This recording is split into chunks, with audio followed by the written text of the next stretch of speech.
네, 안녕하십니까. 더불어민주당 하남시을 국회의원 김용만입니다.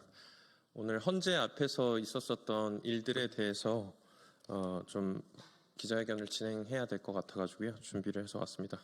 기자회견문 낭독하도록 하겠습니다.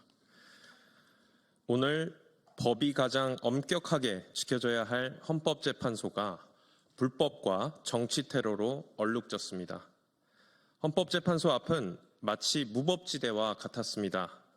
끊임없이 울려 퍼지는 부부젤라 소리, 1인 시위를 빙자한 수십 명의 불법 시위대가 태극기와 성조기를 들고 탄핵 반대를 외치며 민주주의 최후의 보루인 헌법재판소를 위협하고 있었습니다.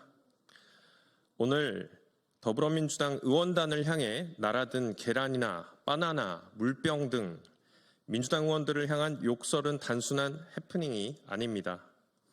헌법과 민주주의를 위협하는 명백한 정치 테러 행위입니다.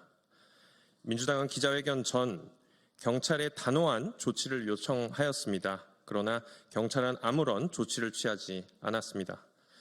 결국 경찰이 방관하는 가운데 백혜련 의원님은 불법 시위대로부터 테러를 당하는 상황까지 벌어졌습니다. 더 심각한 문제는 국민의힘의 행태입니다. 추경호 의원은 기자회견장 위치 바로 뒤에서 불법 시위를 자행하며 민주당 의원들에게 이동을 요구하는 적반하장의 모습을 보였습니다. 그리고 국민의힘 양정무 당협위원장은 거친 욕설까지 퍼부으면서 민주당 의원들을 위협하기도 했습니다. 국민의힘은 이제 더 이상 헌법과 법치를 수호하는 정당이 아닙니다. 내란을 주도한 세력을 지키기 위해 불법과 합법을 가리지 않고 테러까지 조장하는 반헌법적, 반민주주의적 세력일 뿐입니다. 집회 및 시위에 관한 법률, 집시법이라고 하죠. 제11조에 따르면 헌법재판소 100m 이내에서는 집회를 할 수 없습니다. 그러나 국민의힘과 불법 시위단은 이를 악용해서 1인 시위를 빙자한 불법 집회를 이어가고 있습니다. 이는 1인 시가 아닌 명백한 불법 집회입니다. 대법원은 과거에 시위의 목적, 장소, 시간 등을 고려했을 때 유사한 성격의 1인 시위가 사실상 집회, 시위에 해당할 경우에는 이를 불법 집회로 판단할 수 있다고 판결을 한 바가 있었습니다. 그럼에도 경찰은 수주째 이들을 방치하며 불법 행위를 사실상 묵인하고 있습니다. 현장에 있던 우리 당원 및 유튜버분들 말씀하시길 경찰이 우리는 질서 유지를 위해서 왔을 뿐 치안 유지 목적이 아니라며 방관했다고도 합니다. 결국 불법을 방치한 결과 오늘과 같은 정치 테러가 벌어진 것입니다. 경찰은 즉각 민주주의 질서를 위협하는 불법 시위대를 해산하십시오.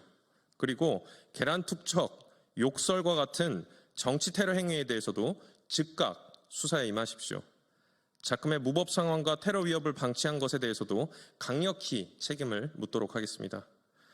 헌법재판소가 극우 세력의 물리적인 협박으로부터 벗어나 오로지 정의와 법리에 의해서만 윤석열 탄핵 심판을 마무리할 수 있도록 적극적으로 대비하십시오.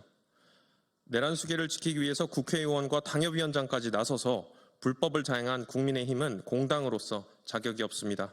일말의 양심이라도 있다면 당장 헌재 앞에서 물러나서 책임 있는 자세로 헌재의 판결을 기다리십시오. 민주당은 오늘 사태를 결코 좌시하지 않겠습니다. 법과 원칙에 따라 관련자들에게 엄중한 법적 책임을 물을 것입니다. 이상입니다.